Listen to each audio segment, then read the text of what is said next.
Hey everybody, welcome to the end of April, beginning of May. Hope you're doing well. This week we're going to answer this essential question: how can you explain the difference between Q, which we've studied, MC delta T, and something new called delta H? We're going to call that enthalpy. So we'll review endothermic and exothermic changes and talk about how to make diagrams of that. We'll learn about enthalpy. We'll teach you that enthalpy is a state function, what that means, and that allows us to use something called Hess's law. And we're going to use Hess's law to determine some enthalpy. This will work into next week when we talk about bond energies and we come up with another way to think about a chemical reaction.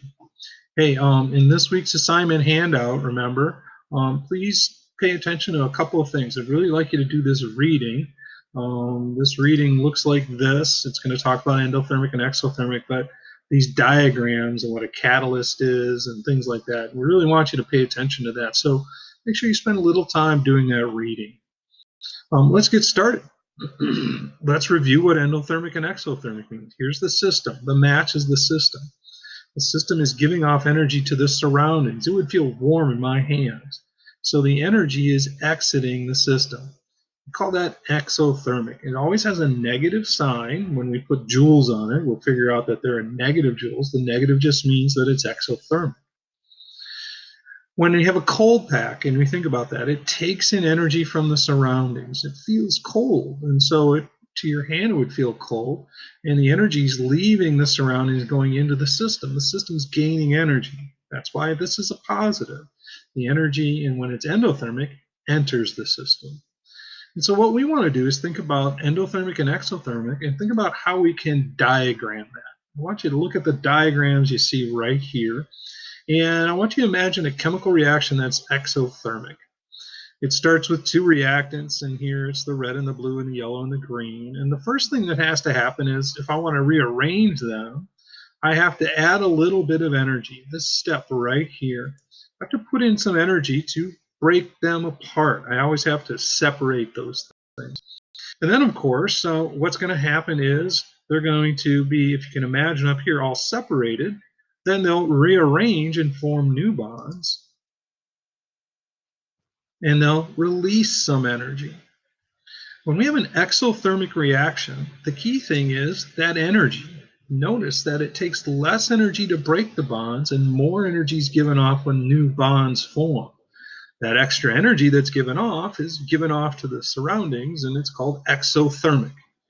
So it always takes energy to break. That's how you start. There's always energy when you form new bonds, but the amount of energy when you form new bonds in this is greater than the amount of energy that goes in. And so this excess energy from here to here is given off to the surroundings. We call that negative. We call it exothermic. Let's look at endothermic and look at this diagram. It looks almost uphill.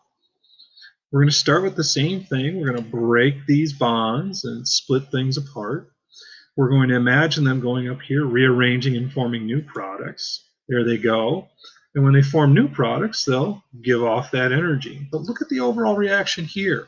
It takes more energy to break the bonds and the reactants than it does the amount of energy being released here. It takes more energy to go from here to here than it goes from here to here. That's endothermic. That simply means some of that energy that we put in stayed inside there. And so it's absorbed some of that energy, and it might, and that we would call an endothermic change, and we'd give it a positive sign. That's what you're going to be seeing in diagrams that look like this. You want to get very familiar with these diagrams. They talk about them in the reading. What we have right here is the starting position, right here the ending position. Notice all these things have a little uphill trend to them. That uphill trend is called the activation energy. It's a spark. It's something you need to do to kick off the reaction, like a match won't light unless you strike it along the side. And what will happen is when it's exothermic, this energy released is what we're going to end up calling enthalpy. And this energy absorbed, we're going to end up calling that enthalpy. And remember, it's positive for an endothermic change, negative for exothermic. And remember then, we can also then think about heat as a product here. Notice that I have A plus B giving me AB plus heat. Heat is being given off. It's a product. That's exothermic. That means the heat energy is leaving the system and going into the surroundings. Notice right here in this chemical reaction, I wrote A plus B plus heat gives me AB. Hey, if it's plus heat and it's a reactant, that means I have to put energy in to get more energy in to get this reaction to happen, and that's endothermic. Energy is a reactant. So you can think about it in a lot of ways. Hey, downhill means exothermic, uphill means endothermic. Remember that big idea. We'll talk about how to get the number for this. Remember that it's a negative if it's exothermic, a positive if it's endothermic, and that heat can be a product, and we can write it right here in exothermic change, and heat can be a reactant if we write it right there. Wow, look at this problem. Take a second and read it.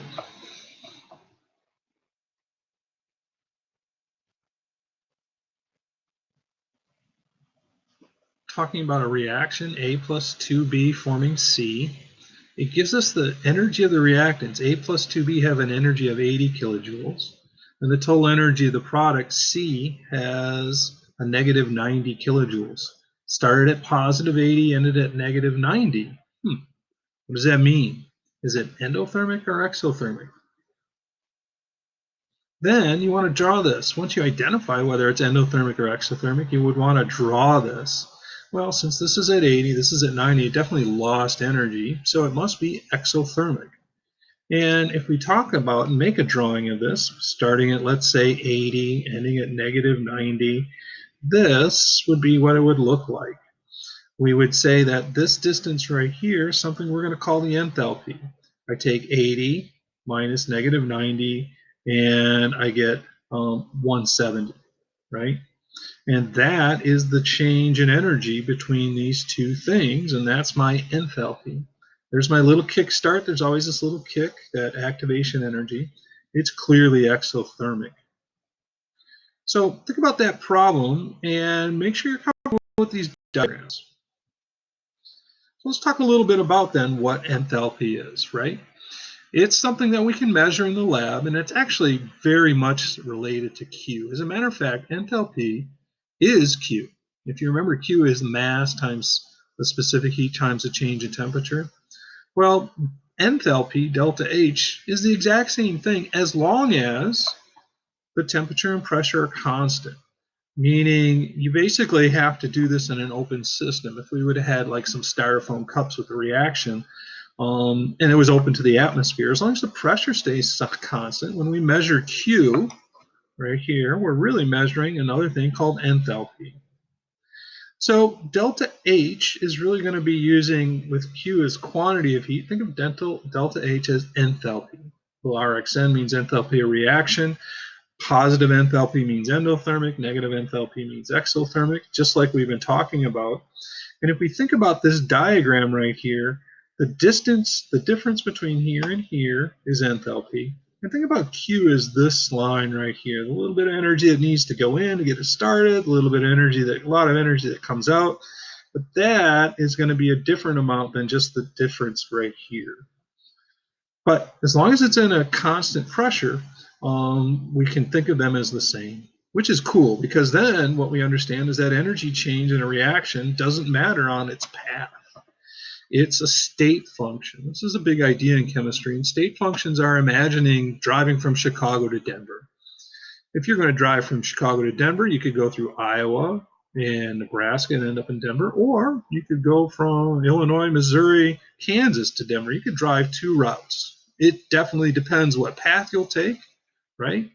And there's different times and different distances for that. So some things are path dependent, but energy change is independent of path change. Energy change is almost like the altitude difference between Chicago and Denver. Notice Chicago's at 580 and Denver's at 5,280. Hey, it doesn't depend on what route you take. You can take the Iowa route, you can take the Missouri route. You're still going to end up going this distance, the difference between here and here, and that's all that matters. That's what a state function is. And basically that just means that a reaction is the same as whether it takes place in one step or a series of steps. One step or a series of steps was discovered and talked about by a gentleman called Hess. Hess's law states that if a reaction can take place by more than one route, and the initial final conditions are the same, the total energy change is the same. So if you look like a reactant to product and just say, oh, from reactant to products, A is the change. From here to here, A is the change. Fine. But imagine I had another route where I went from here up to the top of this hill, and then from the top of this hill back down. I would just have to take and subtract those two, right? Take this distance and subtract that distance, and I would end up with the exact same difference that I would have right here. Doesn't matter whether I do it in one step or two steps. You know, I go to the intermediate and then I go to my products.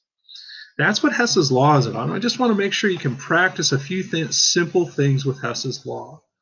With Hess's law, what you want to do is remember the enthalpy, the amount of energy released or gained in a chemical system, is the same whether it takes in one step or a series of steps. So if reaction 1 plus reaction 2 equal reaction 3, fine. Here's reaction 1. A plus B equals C plus D, and it's 100 kilojoules. It's positive, it's endothermic.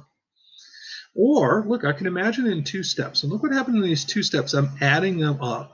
I'm taking the things that are products, reactants on one side and products on the other, the E, and getting rid of it. And I'm looking at the arrows, and I'm saying, well, on this side of the arrow, I have A plus B, same as this. And on this side of the arrow, I have C plus D, same as this. Well, this is the same as that. So if I just take 40 plus 60, I'll get the exact same energy. It doesn't matter. If I can measure these two easier than this one, I can use these two and the data from those to figure out what the overall reaction is. That's Hess's law. We'll do a couple of examples. You have one that you're asked to do in your practice, and we just want you to be familiar with it. Remember how it works. Think of this and this being added up to make this. Look at the arrow and cancel out things that are on opposite sides of the arrow. So like the nitrogen could cancel. Here I have one oxygen, here I have two oxygens, so I could cancel out one. And when I add those things up, does it give me the overall reaction I'm after?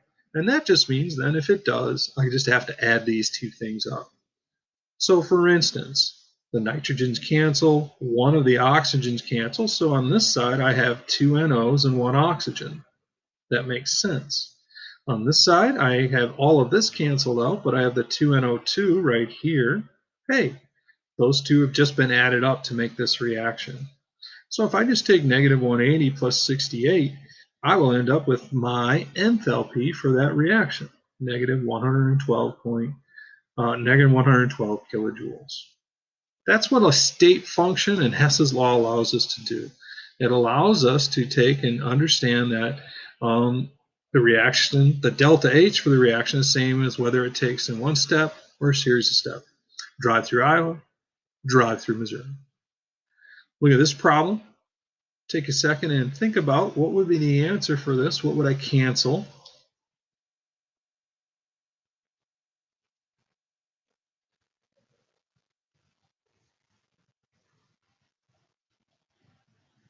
Very familiar to the last example. And what you can see is right there. The XE and the F2 cancels out. And to get the delta H, I just take 123 plus negative 262, giving me the negative 139 kilojoules. I can find out the enthalpy for another reaction by using base reactions. That's really what we're going to do with bond energies next week. And so you want to have a good introduction to this. So you should understand really this week a lot about those diagrams, learn about enthalpy. Make sure you get this idea of a state function. We'll introduce it again, talk about it again next week. And of course, talk about Hess's law and use that to determine enthalpy. Hey, great job. Thank you for your time and have a good week. Please get in touch if you have any questions during office hours, and take good care.